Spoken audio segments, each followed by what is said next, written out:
নমস্কাৰ সাংবাদিক বন্ধুসকল, আজি আমি সংবাদ মেলখন সম্বোধন কৰিব লৈছোঁ। মোৰ সৈতে আছে আমাৰ প্ৰচাৰ সম্পাদক প্ৰণৱ ডেকা আৰু দলৰ মুখপাত্ৰ নৱদ্বীপ বৰপাত্ৰ গোহাঁই।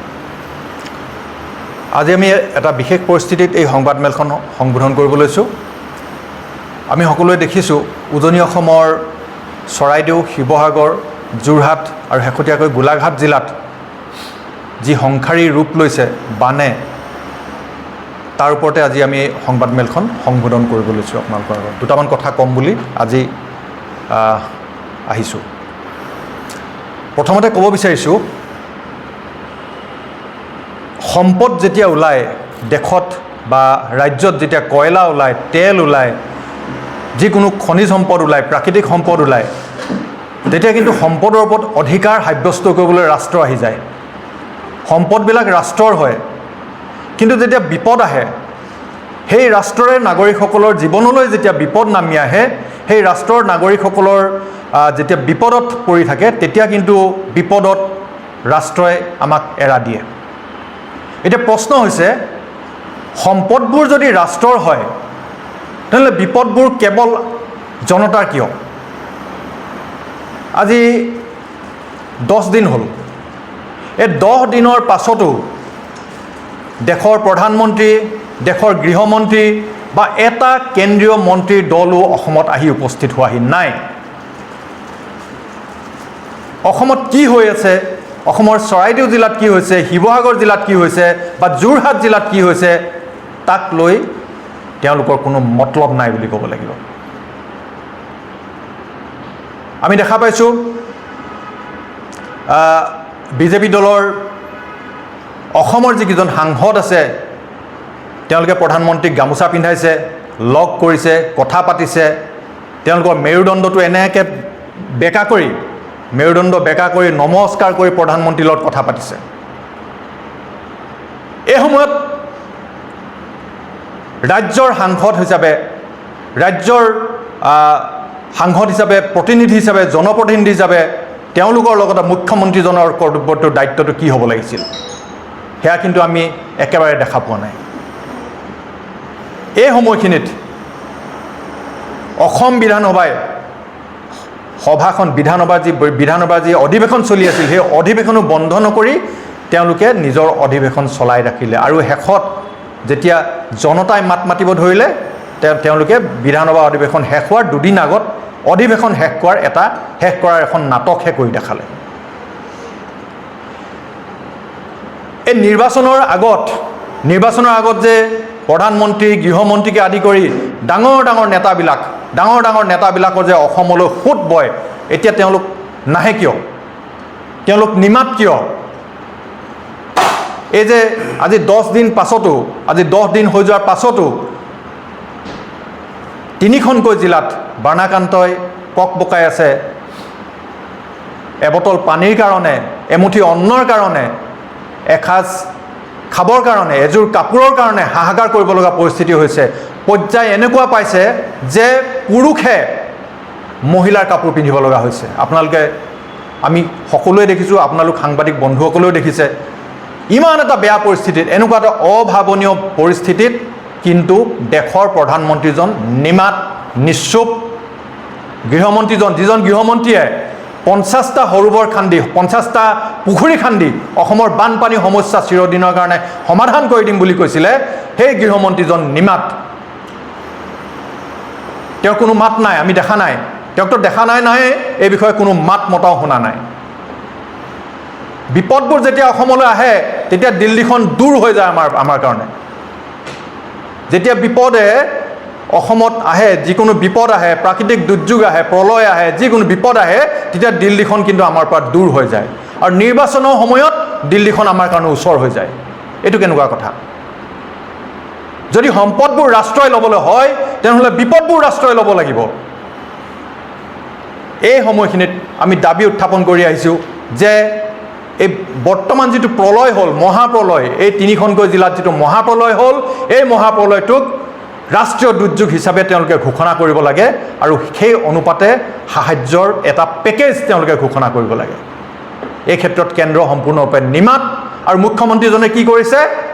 যে প্ৰতিটো পৰিয়ালক, যিবিলাক পৰিয়াল ক্ষতিগ্ৰস্ত হৈছে, যাৰ যাৰ ঘৰ ভাঙিছে, তেওঁলোকক 15,000কৈ টকা দিম বুলি মুখ্যমন্ত্ৰীজনে কৈছে। তাৎকালীনভাৱে 15,000কৈ টকা দিম বুলি কৈছে। আৰু এইটো কেনেকুৱা কথা? এইটোতো বানাক্ৰান্তসকলক একেবাৰে অপমান কৰিছে মুখ্যমন্ত্ৰীজনে। আজিৰ তাৰিখত এটা কেঁচা ঘৰ, বাঁহৰ ঘৰ এটা, বাঁহৰ ঘৰ বা টকোপাত দিয়া ঘৰ এটা, টিংটো দূৰৰে কথা, 15,000 টকাত নিৰ্মাণ কৰিব পাৰিব নেকি কোনোবাই? আপোনালোকে কওক, কোনোবাই পাৰিব নেকি 15,000 টকাত এটা বাঁহৰ ঘৰ নিৰ্মাণ কৰিবলৈ পাৰিব নেকি গাঁও অঞ্চলতো? এইটো চূড়ান্ত অপমান। বানাক্ৰান্ত যিখিনি আমাৰ ৰাইজ আছে, বানত ক্ষতিগ্ৰস্ত লোক আছে, তেওঁলোকৰ প্ৰতি এয়া মুখ্যমন্ত্ৰীজনৰ চূড়ান্ত অপমান। সপোনৰ ঘৰখন থান বান হৈ গ'ল, শেষ হৈ গ'ল, একেবাৰে শেষ হৈ গ'ল তেওঁলোকৰ। আৰু তেওঁলোকক আমাৰ মুখ্যমন্ত্ৰীজনে অপমান কৰাৰ দৰে 15,000 টকা দিবলৈ আহিছে। এইটো কেনেকুৱা কথা? সেইকাৰণে আমি দাবী কৰিছোঁ যে প্ৰতিটো পৰিয়ালক, যিমান পৰিয়াল ক্ষতিগ্ৰস্ত হৈছে, যাৰ যাৰ ঘৰ ধ্বংস হৈছে, সা সম্পত্তি ধ্বংস হৈছে, তেওঁলোকৰ পোহনীয়া জীৱ জন্তু ধ্বংস হৈছে, মৰিছে, খেতিপথাৰ নষ্ট হৈছে, সকলোৰে একেবাৰে উচিত ক্ষতিপূৰণ দিব লাগিব। কাৰোবাৰ যদি পকা ঘৰটো ভাঙিছে, তেওঁলোকক পকা ঘৰ বনাই দিব লাগিব। আৰু কাৰোবাৰ যদি সা সম্পত্তি নষ্ট হৈছে, তাৰ এছেছমেণ্ট কৰি সা সম্পত্তিৰ পূৰা ক্ষতিপূৰণ দিব লাগিবই। খেতিপথাৰতো কথা নকওঁৱেই। এই বছৰতো নিশ্চয় এই 3খনকৈ জিলাত য'ত য'ত প্ৰলয় আহিলে, তাততো খেতি কৰাৰ পৰিৱেশ এতিয়া নাই। মানুহবিলাক মানসিকভাৱে ভাঙি পৰিছে। তেওঁলোকে এতিয়া নিজৰ ঘৰখনলৈ গৈ দেখিছে যে য'ত তেওঁলোকৰ ঘৰখন আছিলে, তাত তেওঁলোকৰ ঘৰখন নায়েই।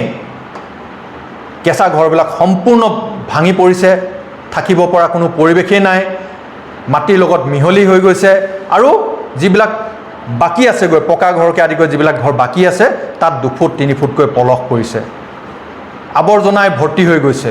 চাৰিওফালে মৃত জীৱ জন্তু, মৰাশৰ গোন্ধ। এই পৰিৱেশত মানসিকভাৱে তেওঁলোকৰ অৱস্থাটো অনুমান নকৰি মুখ্যমন্ত্ৰীজনে তেওঁলোকক কি কৰিছে, 15,000কৈ টকা দিবলৈ ওলাইছে।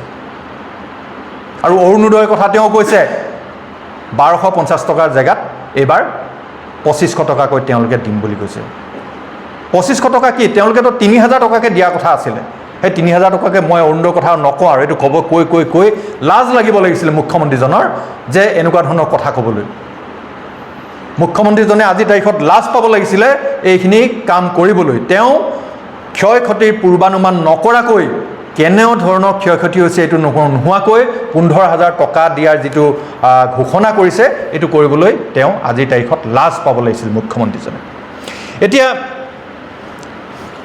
আমাৰ শিৱসাগৰ আৰু চৰাইদেউ জিলাৰ যিজন অভিভাৱক মন্ত্ৰী আছিলে, বৰ্তমান তেওঁ তাতে আছে বুলি আমি অনুমান কৰিছোঁ, আছে নাই নাজানো, বিমল বৰা ডাঙৰীয়া। তেওঁ এখন সংবাদমেল দিয়াত দেখিছিলোঁ আমি। সংবাদমেল সম্বোধন কৰি তেওঁ কৈছিলে যে কেৱল মাত্ৰ শিৱসাগৰ জিলাতে 550খন বিদ্যালয় সম্পূৰ্ণৰূপে ধ্বংস হৈ গৈছে। আৰু বহু বাট পথ, 215টা নে কিমান তেওঁ এটা হিচাপ দিছিলে, বাট পথ সম্পূৰ্ণৰূপে ধ্বংস হৈ গৈছে। আৰু 462টা জল জীৱন মিছনৰ প্ৰকল্প ধ্বংস হৈ গৈছে। এতিয়া ইয়াৰ পৰা আমি অনুমান কৰিব পাৰোঁ, তেওঁ মন্ত্ৰীজনে দিয়া তথ্যৰ পৰা আমি আচলতে অনুমান কৰিব পাৰোঁ এই প্ৰলয় কিমান ডাঙৰ। এতিয়া এই প্ৰলয়ৰ পূৰ্বানুমান নকৰাকৈ যদি কোনোবাই সাহায্য ঘোষণা কৰে, এনেকুৱা ধৰণৰ কথা কয়, 15,000কৈ টকা দিয়া, এইটোতো আমি অপমান বুলি ক'বই লাগিব। মুখ্যমন্ত্ৰীজনৰ এই কথাখিনিক আমি বাৰে বাৰে আমি ক'বই লাগিব যে তেওঁ বানাক্ৰান্তক অপমান কৰিছে। এতিয়া সাহায্য, চৰকাৰী সাহায্যৰ নামত যি দি আছে, সেয়াটো আমি সকলোৱে দেখিছোৱেই। তাতো ৰাজনীতি চলিছে। চৰকাৰী সাহায্যৰ নামতো যিটো ৰাজনীতি কৰিব ধৰিছে, এয়া আচলতে লাজ পাব লাগিছিলে তেওঁলোকে। বিজেপি দলৰ কৰ্মী হ'লে তেওঁলোকে সাহায্য, চৰকাৰী সাহায্য দিয়ে, আৰু সেয়া ৰাইজৰ দলৰ কৰ্মী হ'লে, কংগ্ৰেছ দলৰ কৰ্মী হ'লে তেওঁলোকে নিৰাশ কৰে। আমি নিজে পাই আহিছোঁ সৌহিদিনা। এনেকুৱা ধৰণৰ কৰ্মকাণ্ডবোৰ কৰিবলৈ আচলতে বিজেপি দলৰ নেতা কৰ্মীসকলৰো লাজ লাগিব লাগিছিলে। এই সময়খিনিত এনেকুৱা ধৰণৰ নিকৃষ্ট ৰাজনীতি কৰিবলৈ তেওঁলোকৰ লাজ লাগিব লাগিছিলে। তেওঁলোকৰ আচলতে লাজ বোলা বস্তুটো নাইয়ে, সেইকাৰণে তেওঁলোকে এই কামটো কৰিব পাৰিছে। কিন্তু অসমৰ জনগণে দেখাই দিলে যে তেওঁলোকে চৰকাৰী সাহায্যৰ কাৰণে ৰখি নাথাকে। অসমৰ জনসাধাৰণ আজি বানাক্ৰান্তৰ কাষত থিয় দিছে। তেওঁলোকে পৰ্যাপ্ত পৰিমাণে যিখিনি পাৰে তেওঁলোকে সকলোৱে সহায় কৰিছে। কিন্তু এতিয়া এই সহায়ে যথেষ্ট নহয়। আচলতে তেওঁলোকৰ যিটো পুনৰ সংস্থাপন, এই পুনৰ সংস্থাপনটোহে এতিয়া আটাইতকৈ প্ৰয়োজনীয় হৈ পৰিছে। কৃষকসকলৰ খেতিপথাৰ সমূল অংশে বিধ্বস্ত হৈ গ'ল। তেওঁলোকে যিবিলাক পশুপালন কৰিছিলে সকলোবিলাক মৰি শেষ হৈ গ'ল। তেওঁলোকে এতিয়া ভৱিষ্যতে কৰি খাব কি?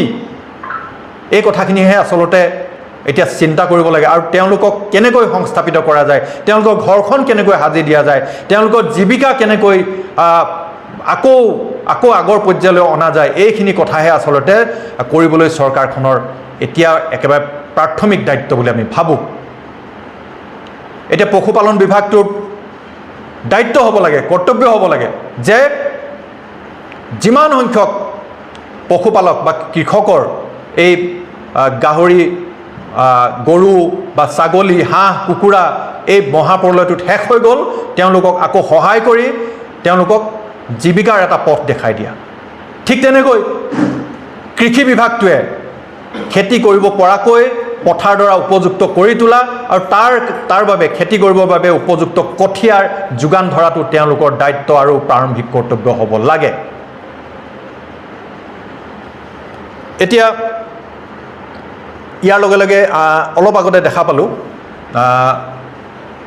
সংবাদ মাধ্যমৰ বাতৰিতে দেখা পালোঁ, এটা অসম চৰকাৰৰ এটা বেংক, এপেক্স বেংকে তেওঁলোকৰ যিখিনি ঋণ লোৱা ব্যক্তি আছে এই 3খন জিলাত তেওঁলোকক কিছু সকাহ দিয়া বুলি আমি জানিব পাৰিছোঁ। কিন্তু আমি দাবী উত্থাপন কৰিছোঁ যে সকলোবিলাক, কেৱল মাত্ৰ এপেক্স বেংকেই নহয়, সকলোবিলাক ৰাষ্ট্ৰীয়কৃত বেংক, লগতে যিবিলাক সুদখোৰ বুলিয়ে ক'ব লাগিব, এইবিলাক যিবিলাক মাইক্ৰ' ফাইনেন্স আছে, সকলোৱে যিখিনি ঋণ লোৱা মানুহ আছে, গৃহ ঋণৰ পৰা আদি কৰি গাড়ী ঋণ, পাৰ্চনেল লোন, যিমানবিলাক ঋণ আছে, তেওঁলোকক এই যিটো তেওঁলোকৰ যি কিস্তি, এই কিস্তিটো সাময়িকভাৱে সকাহ দিব লাগে। তেওঁলোকে ঋণৰ নামত তেওঁলোকক হাৰাশাস্তি কৰিব নালাগে। আৰু মাইক্ৰ' ফাইনেন্স আৰু KCC এই দুটা ঋণ চৰকাৰে সম্পূৰ্ণৰূপে এই 3খন জিলাৰ যিখিনি ঋণ লোৱা লোক আছিলে তেওঁলোকক মানে ঋণ লোৱাটো একেবাৰে বন্ধ কৰি দিব লাগে, তেওঁলোকৰ ঋণটো মাফ কৰি দিব লাগে। এই দুটা যদি নকৰে, এই কামকেইটা যদি নকৰে, তেওঁলোকক মানসিকভাৱে হাৰাশাস্তি কৰা হ'ব। এনেই তেওঁলোকে মানসিকভাৱে ভাৰাক্ৰান্ত হৈ আছে, নিজৰ ঘৰখন নাই, উপাৰ্জনৰ পথ নাই, এইখিনি সময়ত যদি ঋণৰ কাৰণে তেওঁলোকক হাৰাশাস্তি কৰা যায়, তেওঁলোকৰ কিস্তিৰ কাৰণে যদি হাৰাশাস্তি কৰা যায়, মাহেকীয়া কিস্তিৰ কাৰণে, য'ত গাড়ীখন নাইকিয়া হৈ গ'ল, ঋণত লোৱা গাড়ীখনেই শেষ হৈ গ'ল, বাইকখনেই শেষ হৈ গ'ল, ঘৰটোৱে ধ্বংস হৈ গ'ল, তাত যদি আকৌ তেওঁলোকে কিস্তি বিচাৰি যায়, এইটো তেওঁলোকক মানসিকভাৱে হাৰাশাস্তি কৰা হ'ব। গতিকে এই কিস্তিবিলাক মাফ কৰি দিব লাগে, মাইক্ৰ' ফাইনেন্স আৰু KCC ঋণ সম্পূৰ্ণভাৱে মাফ কৰি দিব লাগে। এইকেইটা কথাও আমি উল্লেখ কৰিছোঁ।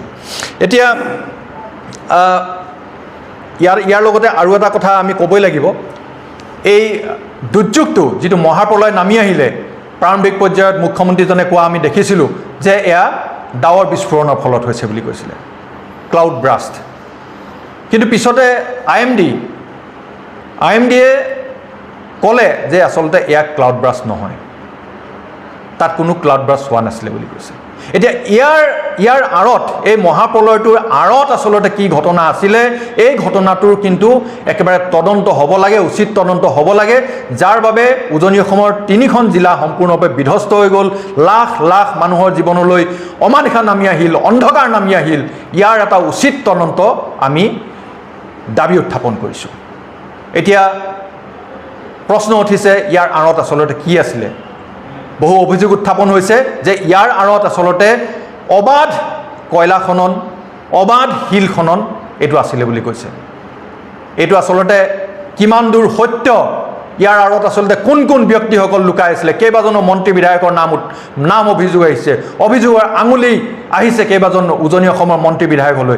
তেওঁলোক আচলতে জড়িত হয় নে নহয়, এইকেইজন কেনেদৰে জড়িত, কি হৈছিল আচলতে এই নগা পাহাৰত, তাৰো এটা উচিত তদন্তৰ দাবী আমি আজিৰ এই সংবাদমেলখনৰ যোগেদি উত্থাপন কৰিলোঁ।